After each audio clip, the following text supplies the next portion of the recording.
আসসালামু আলাইকুম প্রিয় বন্ধুরা। তো আমরা এই শীতের সময় আজকে এই যে এত শীত পড়তেছে, তো এই শীতে আমরা এখানে আগুন পোহাচ্ছি। আর কিছু মানুষ এই শীতের সময় ট্রেন্ডিং টপিক নিয়ে ভিডিও বানাতে যে এই যে আপনার আগুন পানি নিয়ে এই যে খেলা করতেছে। তো ইদানিং একটা ভিডিও বারবার সামনে আসতেছে, সেটা হচ্ছে 500 টাকার বিনিময়ে একটা জীবন। তো আমি আসলে এটা নিয়ে বলতে চাই যে একটা মানুষের জীবনের মূল্য কি 500 টাকা? সেটা তো কখনোই না। তো যে মানুষটা এই যে ভিডিওটা বানাতে যে মারা গেল,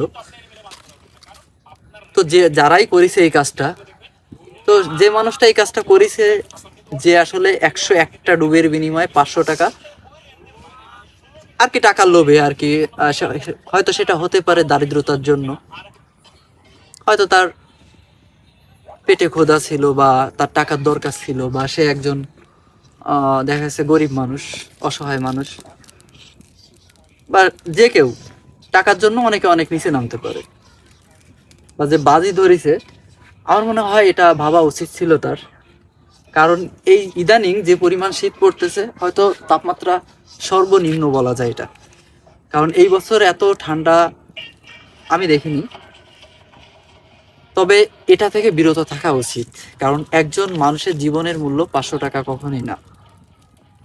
তো আপনারা যারা এই কাজগুলো করতেছেন, যে 101টা ডুব দিতে পারলে 500 টাকা, তো সেই মানুষটা দেখা যাচ্ছে সে যদি দুনিয়াতে বেঁচে থাকতো, তো রেগুলার সে কিছু না কিছুতে ইনকাম করতে পারতো, কিন্তু একটা দিন সে 500 টাকার লোভে তার জীবনটা চলে গেল। তো যারা এই কাজটা করতেছেন, এই যে লোভ দেখিয়ে এই যে ভিডিও বানাতে, যে ট্রেন্ডিং টপিক ইদানিং দেখা যাচ্ছে আগুন নিয়ে ভিডিও বানাতে, যে কিন্তু মানুষ এই যে আগুনে পুড়ে দগ্ধ হচ্ছে। তো এগুলো থেকে যারা এই কাজগুলো করতেছেন, এটা থেকে বিরত থাকবেন। কারণ একজন মানুষের জীবনের মূল্য কিন্তু 500 টাকা না। তো এই ভিডিওটা সম্পূর্ণ সতর্কতামূলক একটা ভিডিও। তো এটা থেকে বিরত থাকার অনুরোধ রইল।